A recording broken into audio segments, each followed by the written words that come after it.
All right. How's that? We have sound now? Is that better?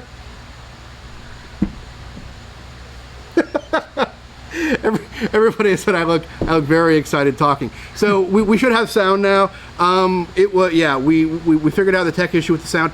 We forgot to turn the microphone on. So chalk one up. Hey, Paul says we have sound. Carl says we have sound. We have sound, everybody. I didn't cover anything terribly important while I was silent. I just wanted to say that you saw me playing around with my phone. I was at my personal social media pages, sharing this broadcast onto my personal social media pages. If you would do the same, we would greatly appreciate it. If you're watching us on YouTube tonight, thank you very much for being with us. We are just starting out with the YouTube stream. We've been live on Facebook for about 6 months now. We are now simulcasting on both Facebook and YouTube, so we appreciate all you folks joining us on YouTube as well.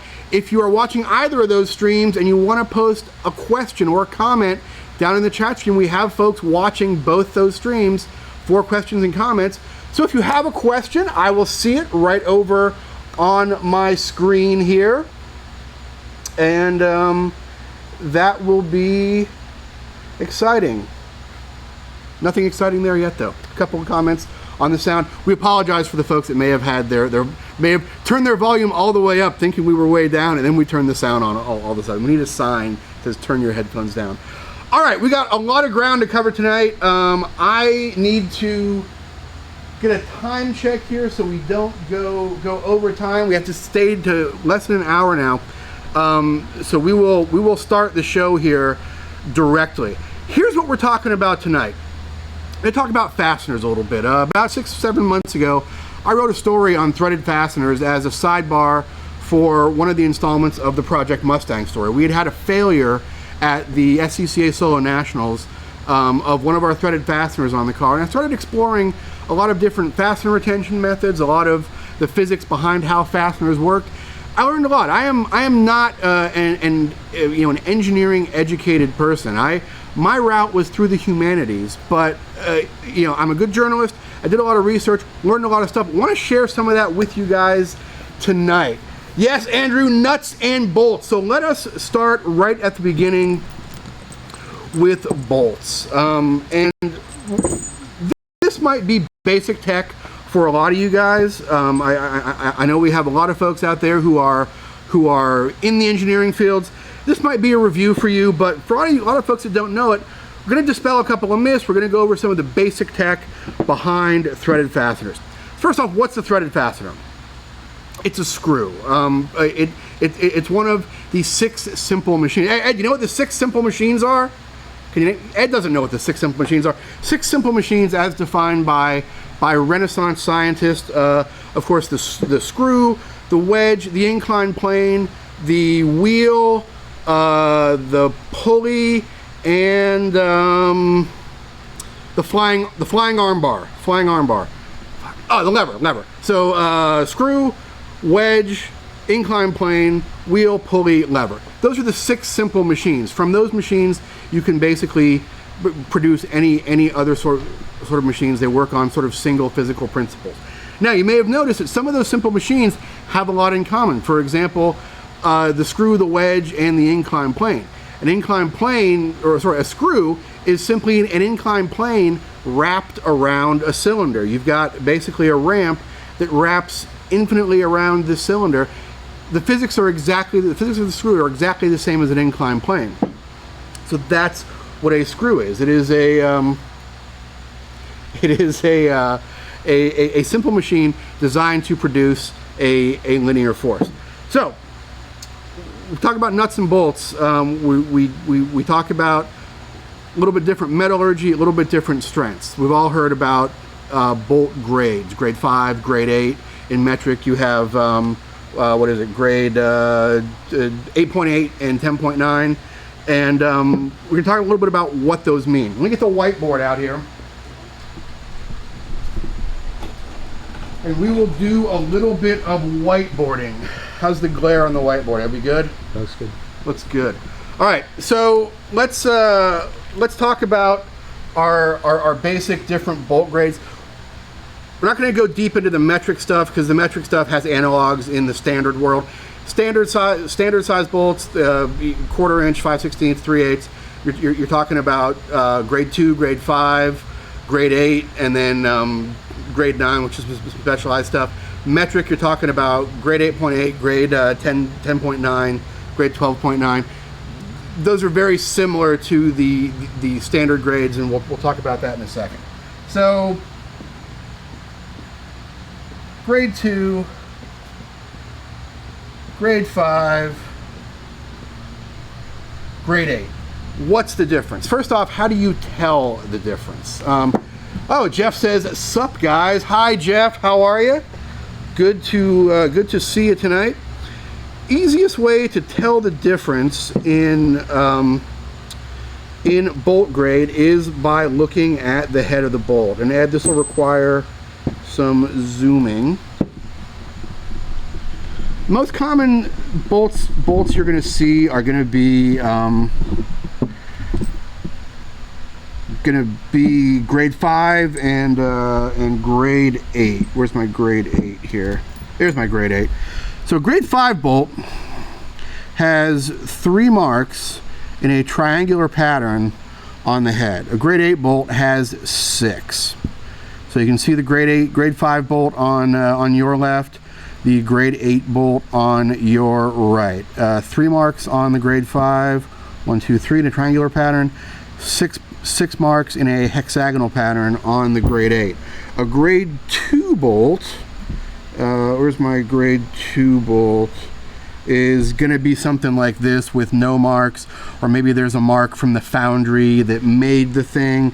Your grade 2 bolts are going to be generally what comes in, like something you buy at Walmart, you know, something that a giant factory in China is making, you know, is buying them in bulk, and they're using them for non-critical fastening. So a grade 2 bolt meets some very minimum standards. How minimum? Grade 2 bolt, 74,000 pounds per square inch of tensile strength. That's my horrible handwriting. When we look at a grade 5 bolt, it increases dramatically. 120,000 pounds per square inch of tensile strength.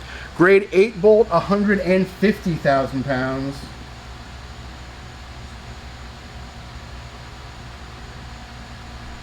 of tensile strength. So, we'll talk about tension and compression a little bit. Tension, compression, and shear strength are going to be the main forces that you're going to be dealing with in bolted connections. Probably the best example is to think about a trailer hitch. A trailer hitch that might be bolted to the frame of a car. The bolts are perpendicular to the ground. They are holding the trailer hitch to the bottom of the car, straight up through there. The force pushing directly down on that bolt. The force basically pushing the head of that bolt away from the threads of that bolt is a tension force. It's a pulling, stretching force. Compression, you're not going to usually see threaded fasteners experience any additional compression forces. That would be this force. Drop my expensive bolt.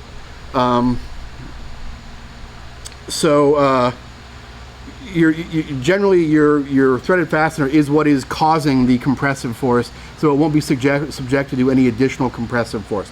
So you're going to be dealing with a lot of tension forces, and you're going to be dealing with shear forces. Shear forces are forces that move perpendicular to the direction of the bolt, parallel to each other, perpendicular to the direction of the bolt. So if we think about that trailer hitch again, tension forces are the forces trying to pull the threads, pull the bolt head away from the threads, pull the threads out of the frame of the car. Shear forces are when you accelerate and a side load is placed on these fasteners. The shear forces are the forces moving perpendicular to these threaded fasteners. So how strong are these fasteners in shear forces? Grade 2, 44,000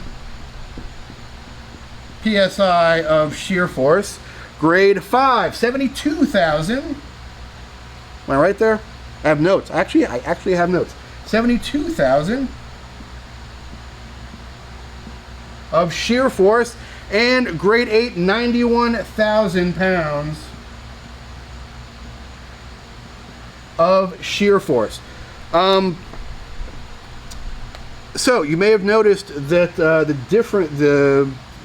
the relationship between shear force and tension capacity, these bolts, shear capacity is generally about 60% of the capacity of the tension compression capacity of a fastener. Every metallurgy has a little bit different properties. That's just sort of a general rule of thumb. And now these numbers are generally valid for your most common size fasteners, up to about a ½ inch. Above about a ½ inch diameter fastener, these numbers actually drop a little bit. You have a little less force available. But if you think about the fact that this is 150,000 pounds of force per square inch for a grade 8 fastener, what you're talking about then is the area of the cross section of the threaded fastener. So as you increase the diameter of the threaded fastener, the area is going to increase. What is it? If you double the diameter, the area increases by a factor of 4. So it's not an exponential. Yeah, it's basically an exponential relationship. So you have an inherently slightly less force, but since you're increasing the diameter quite a bit, you actually still do increase the capacity that these things can handle. So let's talk about capacity a little bit and actually put some of this math in action. So if we're talking about, let's just talk about, for example, a 3/8 inch diameter bolt. This is a 3/8 16 bolt.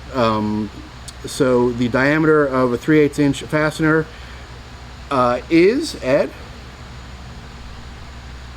It's 3/8 of an inch. Yeah, it's 3. Very good. So what is? Ed was a math major. He's getting to use that today.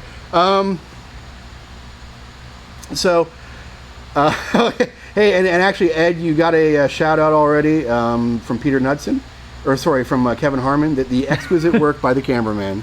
So, thank you, and yeah, thanks to Peter, who has already told us he is enjoying these videos. We are enjoying producing these videos. We got some cool stuff coming up.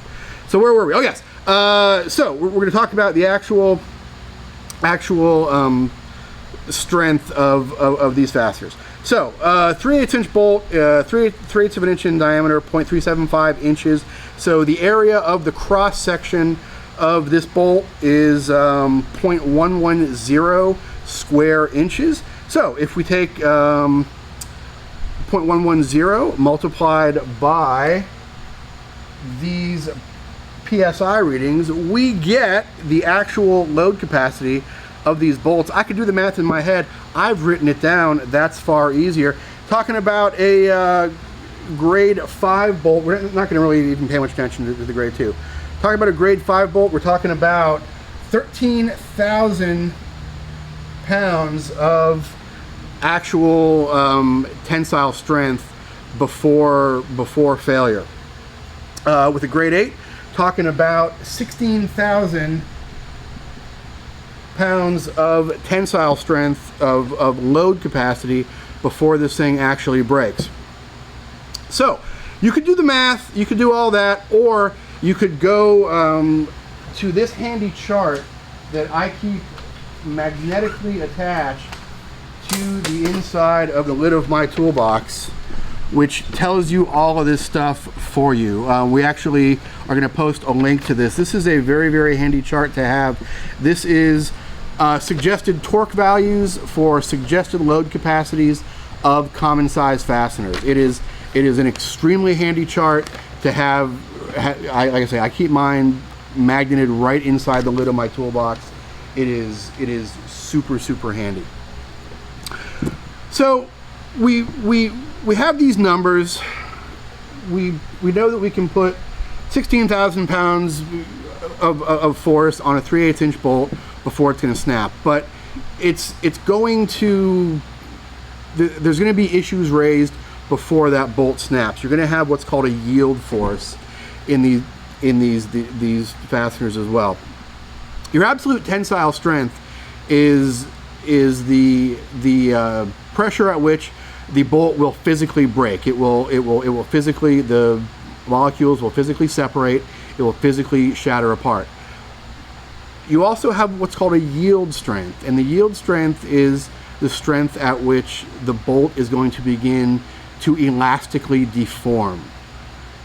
Now, I hear one of the misconceptions. I'm going to check for. Oh, Andrew wants to know: are most of the fasteners we use from ARP? We use a lot of ARP fasteners. We're actually going to go into what's special about ARP fasteners in just a couple of minutes.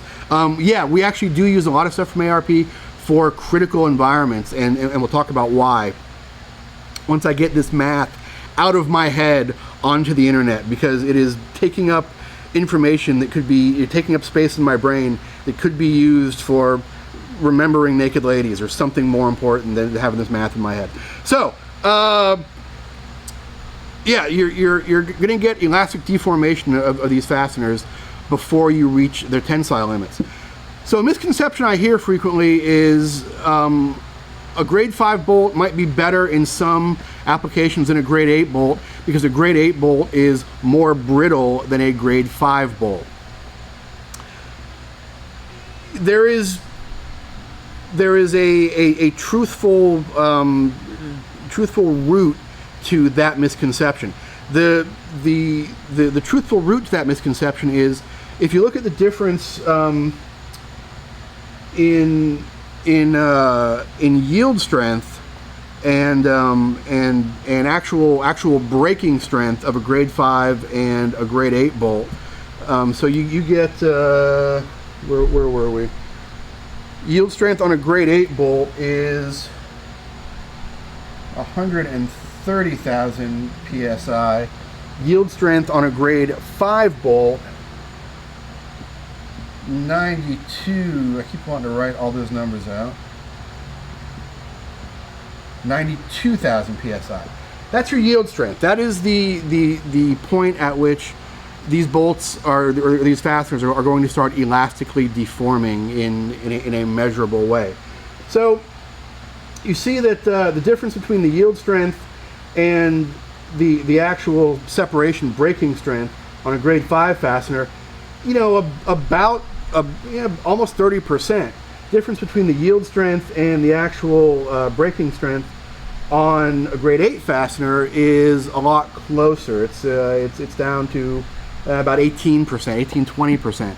So yes, there in a grade 8 fastener, a grade 8 fastener is overall less ductile, less stretchable than a grade 5 fastener. However, by the time this grade 5 fastener snaps at 120,000 psi, you haven't really even reached the point at which the grade 8 fastener is going to even start stretching. So yes, the difference between a grade 8 fastener stretching and braking is percentage-wise less than the difference between a grade 5 fastener stretching and braking. So that is where the misnomer that a grade 8 fastener is more brittle than a grade 5 fastener comes from. A grade 8 fastener still superior to a grade 5 fastener. Jeff says, so torque to weld is what you are saying. Yes, that is, you know what, when in doubt, just keep wrenching on that sumbitch. And Doug wants to know, what about AN nuts, bolts, and washers? Man, we only have an hour tonight. I did a tiny little bit of research on AN grade or AN size bolts, nuts, washers. We could and probably will do an entire show just on that stuff again, because it is a completely similar but different world than this. So yeah, that is on the docket for the future. So we now have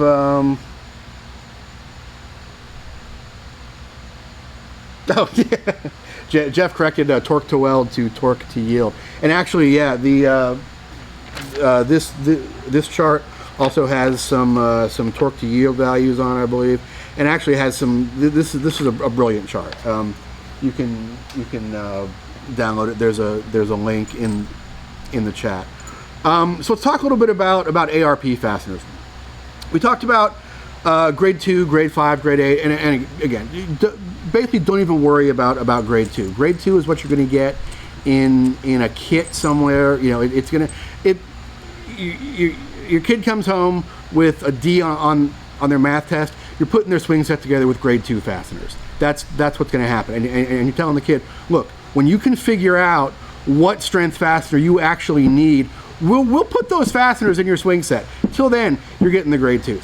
So if I come across grade 2 stuff here in the shop when I'm working on something, generally if I don't physically need it immediately for something, I'll pitch it. If it's a common size, I'll throw it in just the bin of loose bolts that might get used for, you know, to fix something on a trailer or on the lawnmower or something like that.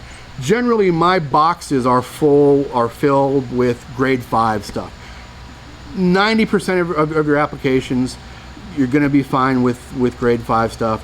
Suspension, you know, sway bars, shock attachments, that's what you want to start looking into grade 8 stuff for. And if you look at the price difference, for example, like a 3/8 16 by 1 inch bolt like this, I buy most of my stuff from either a local supplier or from Bolt Depot.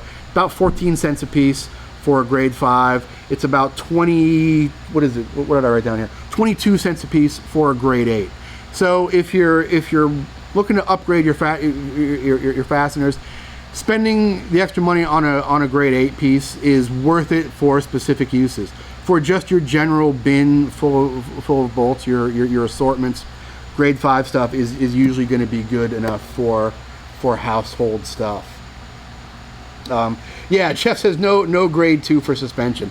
Really no grade 2 for anything. Grade 2 is, like I say, it's what's going to come in a bicycle that was made in Cambodia. That's going to be grade 2 stuff. All right, let's check. Do a little time check here, and we'll do a couple other checks. Ed filmed me getting the time check. Folks, this would actually be a fantastic time for me to remind you about CRC Industries. Let me move this so you can see the CRC banner. Ed, get a brilliant shot of the CRC banner. If you were with us last week, you saw Scott from CRC joined us via phone, went over a lot of stuff in the CRC catalog. They make great products. You can watch that video on our YouTube channel. We learned a lot about a lot of different CRC chemicals. Folks, they are a supporter of this show, and they make great stuff. If you are at a major retailer, if you are reaching for automotive chemicals on the shelf, we humbly and kindly request that you reach for CRC products, because not only are you getting a great product, you are getting a product from a company that supports the world that you exist in. They support great shows like this. They support amateur and professional motorsports at every level, and they support the home hobbyist. And it's fantastic stuff. So check them out at crcindustries.com. They have a far broader and far deeper product lineup than you may have imagined. So we invite you to investigate them. Also, grassrootsmotorsports.com. Folks, if you are enjoying the content here every week on the live show, check out our printed magazine, grassrootsmotorsports.com/Facebook. If you're a current subscriber, if you want to subscribe, go to grassrootsmotorsports.com/Facebook. Just by going to that URL, you will get a 15% discount off your new or renewal subscription to our fine magazine. We thank you very much for that. We'll throw links up to both of those things. And David used the CRC computer screen cleaner, which was something I didn't even know about until earlier this week. I was looking through their catalog for some stuff. All right, so we've talked about the basic tech behind these fasteners. I want to go over some ways to keep these fasteners tight. This was something I did a lot of research on back when stuff fell off the Mustang. So Andy wants to know, any advantage between grades or metals for bolts that see high temperatures like turbo hardware? Okay, that's where you get into grades beyond grade 5, grade 8, grade 10.9 for metric. You have something called metric grade 12.9, and you have a grade 9, which is also similar to the stuff that ARP puts out. Now, we'll throw a link up to ARP. ARP is a fantastic specialty manufacturer of fasteners. As we saw, a grade 8 bolt, you have about 150,000 pounds per square inch of tensile force. With an ARP bolt or a grade 9 bolt, you have about 180,000 pounds per square inch of tensile force. You also have the ability from ARP to order specific high temperature rated fasteners, fasteners that will stay metallurgically stable under hard use. If you're in doubt about something like that, use like if you're bolting a turbo onto something, grade 9 ARP, or again ARP has specifically designed high temperature fasteners that can withstand the really intense conducted heat that comes through a turbocharger. So yeah, and you know, price wise, again, going back to the 3/8/16 bolt, grade 5 about 14 cents, grade 8 25 cents. For an ARP bolt, you're looking at about 75-80 cents for a grade 9 or ARP bolt. So, you know, 3 times more expensive than a grade 8, 4 or 5 times more expensive than a grade 5. But again, it way cheaper than a failure of a part like that.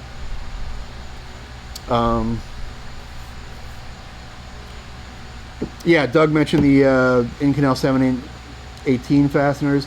So Clinton wants to know, where do we get 10.9 bolts? 10.9 is the metric standard. A 10.9 is roughly the equivalent of a standard grade 8. The pressure ratings are about the same. We got some 10.9s in here somewhere, I think. That's an 8.8. Yeah, here's a 10.9. You can get them. Actually, I have 2 favorite places to buy my bolts. If you are local in the Daytona Beach area, we go to a place called B&B Fastener. We'll throw up a link to them. They don't do any mail order. You know, they do some ship direct to store. But if you are ever in the Daytona Beach area and need fasteners, B&B Fastener, man, they have every single project car we have ever done practically. They have solved a problem for us, provided us with the right thing to do the job. They are an amazing local resource. We love the fact that we can buy local, you know, from a locally owned business, and they really know what they're talking about. It is an amazing crew there. We are lucky to have them. So, you know, just I'll throw a big plug out for them. If you're not in the Daytona Beach area, I do a lot of ordering from this place, boltdepot.com. And they're not an advertiser. They don't send us any money. I just like them a lot, so I'm sharing it with you. We'll throw up a link to them as well. They have grade 5 stuff, grade 8 stuff, 8.8 metric stuff, 10.9 metric stuff. They even have a few specialty grades above that. They also have a fantastic set of downloadable resources, very similar to the clamping chart I showed you earlier, with a bunch of other quick reference fastener things. So, and they sell these fantastic assortments that are invaluable to have around the shop. So I'm a big fan of Bolt Depot. So just wanted to throw a shout out to them. All right. So Jeff says he's coming to Daytona in November for the HSR Historic 2024. Yeah, man. If you're a shop nerd like we are, it's actually worth making the trip to B&B Fastener just to check the place out. It is a super cool old school hardware store, and the guys there and ladies there are amazingly knowledgeable about their fasteners. All right, see how we're doing on time here. Thanks for being with us, everybody, and thanks Thanks for all the likes and shares.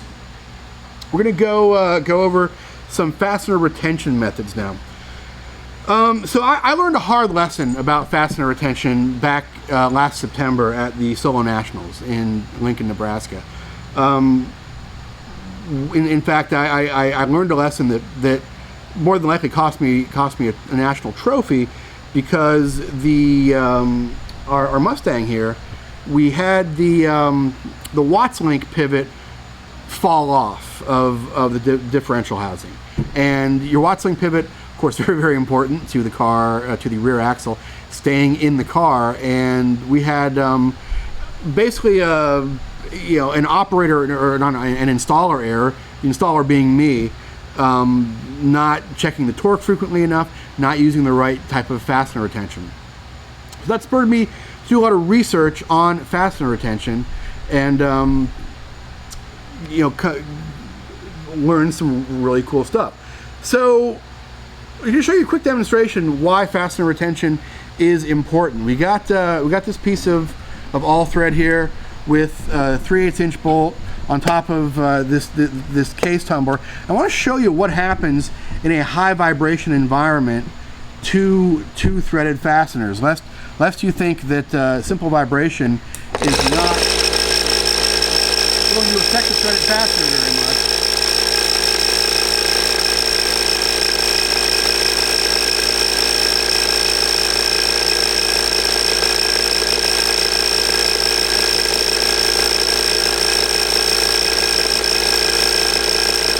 So that is what happens when you simply throw vibration at a threaded fastener. Now, if we were to put a little bit of additional torque on that fastener before we started the vibration, it might take longer before it loosened up, but it would eventually separate itself from the base and start climbing its way up there. So that is why fastener retention is so important. So I'm going to show you a few different mechanical and chemical ways to keep this stuff fastened. We'll throw our case tumbler on the ground down here. So first off, everybody knows about split lock washers. And what's going to be the best way for you to zoom here? You want to come over here? So this is a split lock washer. The theory behind a split lock washer is it goes between, we'll run this,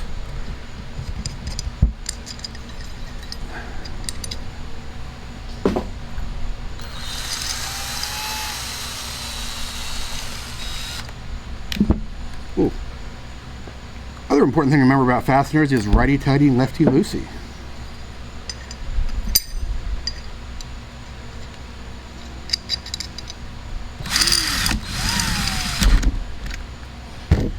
Alright, split lock washer goes between, that's a 5/16 split lock washer. There's a 3/8. I don't have very many because they're pretty much just crap. So, split lock washer will go between your fastener and your workpiece. And as you tighten this fastener down, the lock washer will deform, flatten itself out, and the theory is it provides tension pressing upwards against the fastener, which is supposed to reduce the chances of it slipping. It provides an additional vector of torque in an upward direction, creates a little bit more friction between those female threads and the male threads, keeps it from backing off. They kind of work okay. It's the most common type of thread retention. It's also one of the crappiest. It just for a couple of reasons. First off, once that washer is crushed, there's really not that much spring force being exerted on that that fastener. Most of the spring force, it reduces quite a bit as you flatten that washer out. Second thing is, as we saw with the vibration demonstration, if this does loosen up, once it loosens up past the point where there's any tension on it from this split lock washer, there's no tension on the bolt anymore. It can just keep climbing until it falls right off of that fastener. So how do we keep that bolt, or how do we keep that nut from climbing up there? Well, we use what's called a prevailing torque fastener, or a prevailing torque nut. Now there are several kinds. It was pointed out to me today by a kind gentleman on our message board that nylock nuts are prevailing torque. Actually, what is commonly referred to as a prevailing torque nut, we'll get to in a second, but a nylock nut, which is sort of our second most common thread retention system, is a prevailing torque nut. A nylock nut has a band of soft deformable nylon in the head that creates a lot of additional friction on that fastener to prevent it from backing off. Now, the advantages of a nylock nut are that even if that initial mechanical bond is broken, even if the maximum torque setting is broken, and these are susceptible to vibration, just like a split lock washer is, just like a nut with no washer is. These are just as susceptible to vibration over time. But what will happen is, even if that initial clamping force is taken off, this won't climb the fastener the way an unsecured nut will. The downside of a nylock washer is they're temperature sensitive. A standard off-the-shelf, buy it at Lowe's nylock washer, that nylon ring in there is going to get real soft by the time it gets to about 120, 125 degrees. It's going to start to melt by the time it gets to about 140 degrees. So once that thing melts, it's not really doing anything anymore. So these are not fasteners to really use in high temperature environments. Now there are fasteners that use basically the same concept of an elastic friction creating device in there that are more temperature resistant. They can go up to about 200. They use silicone inserts usually. They can go up to about 250 degrees. It's still not something you would ever want to use on headers or turbo or something like that. So that's where we get into other sorts of prevailing torque fasteners. Let me run a few more bolts into this plate so we can demo a few of these. And actually, a lot of the stuff that I ordered is stuff that I have never used before, and I'm kind of excited about trying it for the first time, because I was actually not aware that some of this stuff even existed, and I'm really curious to use it.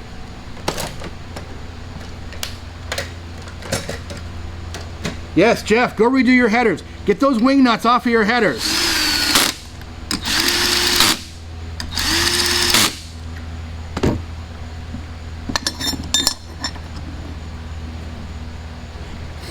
All right, so here is what is more commonly said to be a prevailing torque fastener. So this is a little tough to see, but if you look at the top of this of this nut, here we'll put it on this, you can see that the opening in the top is not perfectly round. It's actually sort of tricorn. It's almost sort of Mazda rotor shaped. So this is what is standardly called a prevailing torque fastener. You also hear these called jet nuts occasionally. Same principle, basically same sort of theoretical principle as the nylock fastener. You're giving oh, hang on, let me. You're putting additional stress on the threads, creating a little bit more mechanical interference, and helping keep that bolt locked down. These work really well as header bolts.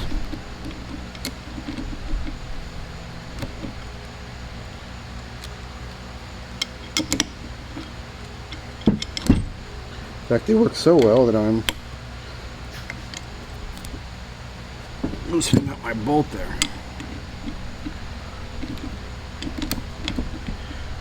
So as we tighten this, what a crappy ratchet that is, man. I'm gonna throw that over there. Not ever use that again. Just got banned from the box. So as we tighten that down, that sort of oval tri-cornered shaped top is going to deform, but its elastic nature is going to put additional stress on those threads, and it's going to provide an additional level of mechanical friction. Nice thing about these is you can take them off without damaging the male threads usually.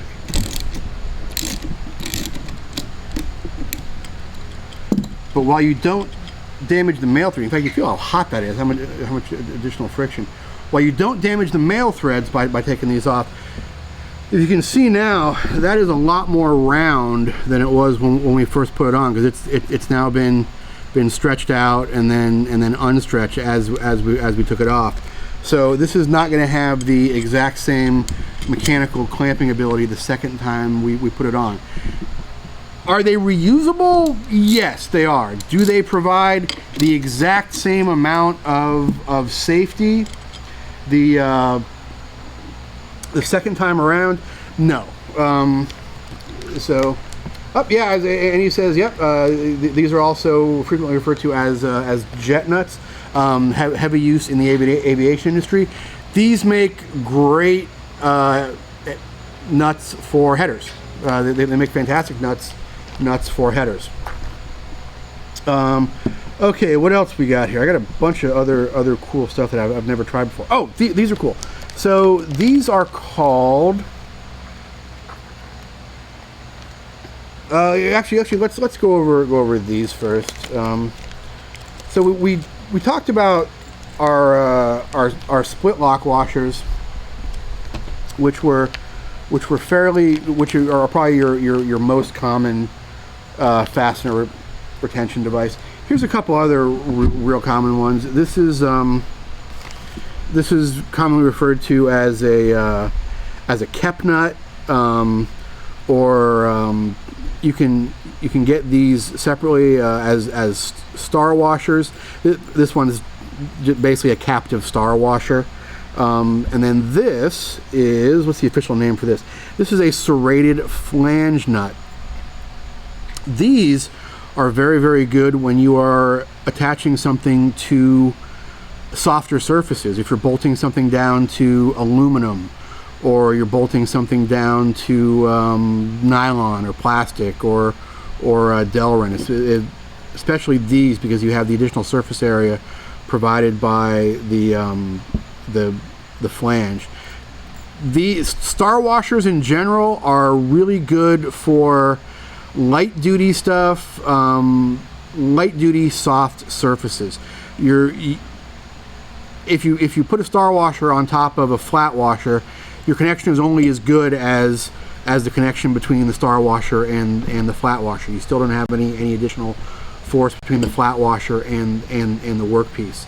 So you don't have a lot of bearing area if you're going to properly use a star washer. So they're best used on stuff that isn't really high demand. You actually see a lot of kep nuts, a lot of star washers used on bicycle axles, for example, because there's not really a lot of tension and compression force. It's basically just locating an axle that's fairly well located already, and frequently it's going into an aluminum frame, a metal that's a little bit softer. So it worked very well for that. Same thing with these serrated flange nuts.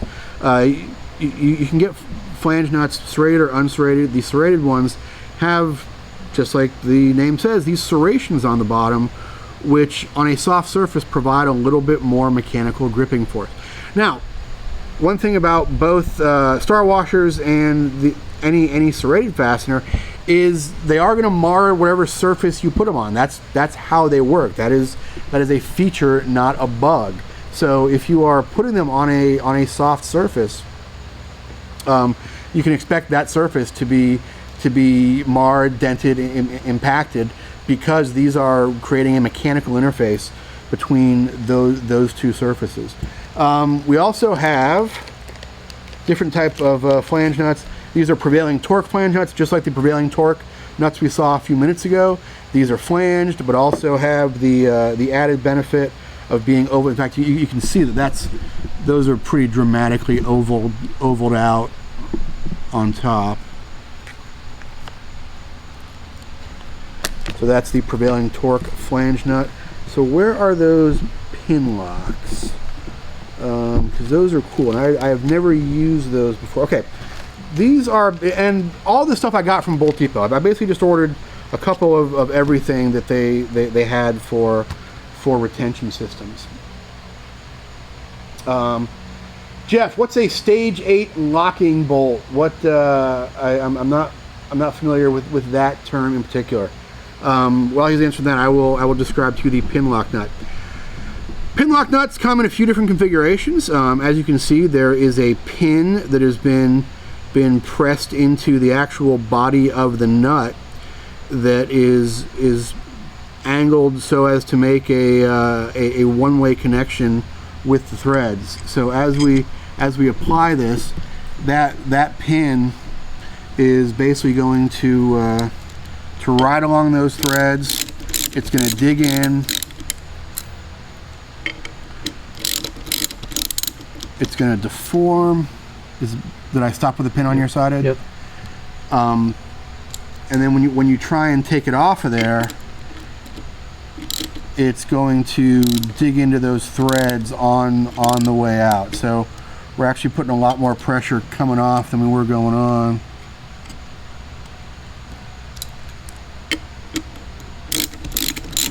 So these are going to be a one-time use type thing.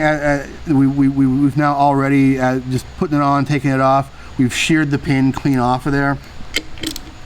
Still providing a little bit of additional resistance coming off, but that's going to be basically a one-time use type thing. But a nice little extra measure of safety. I don't know what specific use you would ever use that in. It would be a nice sort of safety fastener if you wanted to see if anything had been tampered with. See if there's any evidence that something had been messed with. Provides a little bit of extra vibration resistance. You know, honestly, not as impressive as I thought it would be. I'm not disappointed. I'm just underwhelmed. Let's put it that way. Got a couple of other things here that I wanted to try out. Okay, yeah, these are cool. These are called top lock nuts. As you can see there, on top of the nut, they have three little indentations that have been peened into the nut, and it basically peens a little bit of extra divot into the top of the nut. Works on a similar principle as the prevailing torque fastener, just providing additional mechanical leverage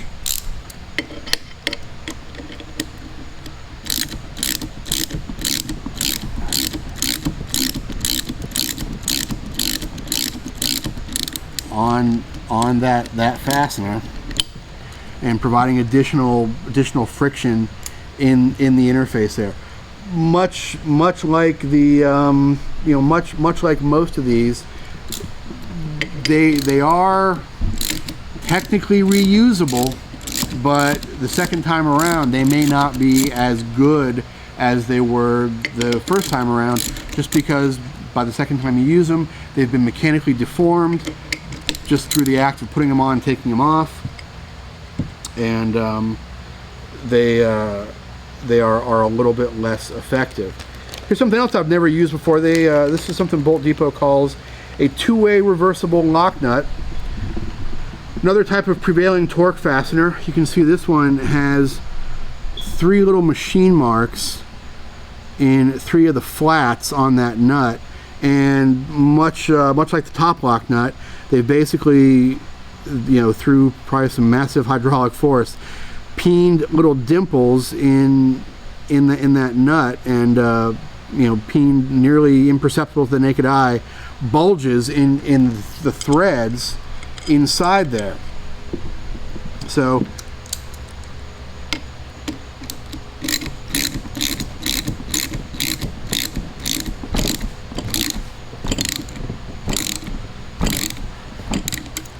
yeah, a lot of additional force for that one, but again, not particularly destructive to the male threads, but much like all of these prevailing torque fasteners, or much like all of these non-nylon prevailing torque fasteners, second time around is not going to be quite as strong as the first time around. But that's actually that heated up quite a bit, produced quite a lot of friction. So another good alternative for headers there, the two-way reversible lock nuts.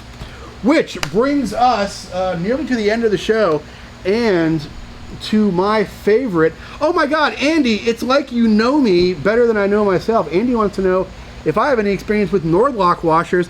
Andy, look what I have right here. It's some Nordlock washers. These are officially my new favorite fastener retention system that I will cover in less than 6 minutes, because we are running up against the clock here. Nordlocks were a system that I discovered when the Mustang broke through my own negligence, and they are incredibly vibration resistant, very, very strong, and very, very easy to use. It's a 2-piece washer system. They'll still have the manufacturing schmoo on it. It's a two-piece washer system. This is the surface that goes against the bolt head or the workpiece. It's a finely serrated surface that will dig into a soft workpiece, dig into the bolt head, provide a little bit of additional friction. These are the surfaces that mate with each other. They have these little ramps on them that are cut opposite to each other that mate together under pressure to provide rotation resistance. So these ramps are at a different angle than the ramp that your threads of your threaded fastener make. So you have not only the mechanical interface of these little ramps bumping into each other and ratcheting against each other, but you have the torque split interface, let's call it, of the fact that your thread angle is different than this angle, and that provides more resistance to rotation. And it is a phenomenally vibration resistant and long-lasting fastener. These are reusable. They're not cheap. I bought a kit of 4. I think these are like 14 millimeter or something, and it was $10. Like, they're about $2.50 for a pair, for a mated pair, but it's not something you're going to keep a bunch of in your box. It's something you're going to use for a specific application, and for $2.50 a piece, they are more than worth it. Any mission critical application, suspension bolts, if you can use one of these, they are extremely vibration resistant. We should have put they have a fantastic video on their website that we'll link in the chat later, that shows their vibration resistance. Andy wants to know if they're okay for high heat applications. Yeah, any application that you can use the bolt on should be able to use these on, up to 800, 900 degrees. It shouldn't be an issue. They're zinc plated steel. It's a good question. I don't know if they have like super high heat, like 1200, 1500 degree applications. That's worth looking into, though, and I'll check their website after the show, and we'll see if they have some of those. Folks, we are up against the clock here. Matt wants to know if we've seen the Junkers test for the Nordlock. I will post a link to that in the chat after, because it is fascinating watching. I would definitely check that out after the show. Folks, we got to run here. We are nearing 0 hour. Got to keep it under an hour for YouTube. If you're watching on YouTube, thank you very much for joining us tonight. This has been GRM Live. I'm JG Pasterjack. If you like the live show, check us out at grassrootsmotorsports.com. We got a great website. We got 2 fantastic magazines. You can go to grassrootsmotorsports.com/Facebook and subscribe or renew your existing subscription to the magazine and save 15%. You can check out CRC Industries, crcindustries.com. Fantastic automotive chemical products. Watch last week's video. It's up on YouTube. Some great demos of some of their products. And we got cool shows coming up in the next couple of weeks. Next week, course designer extraordinaire Roger Johnson, the man responsible for designing more national championship caliber autocross courses than any other human alive, literally wrote the book excuse me, on proper autocross course design. Going to join us. So any of you club guys out there running a club wanting to know how to design autocross courses, it's going to be a cool week next week. Got some cool stuff coming up with Mazda on Monday that we'll promote more this week. Tell you more about that as the week goes on and we firm that up. Very cool stuff coming up Monday. And cool stuff coming up the week after that. One of the stunt drivers from the new Edgar Wright film Baby Driver is going to be joining us. We found out he was a member of our message board today. So, folks, gotta go. Thank you very much for watching. This is GRM Live. I'm JG Pasterjack. Thanks to Ed behind the camera. Thanks to David behind his computer. Thanks to everybody that's watching us on Facebook and YouTube. We will see you next week. Good night. Thanks for watching.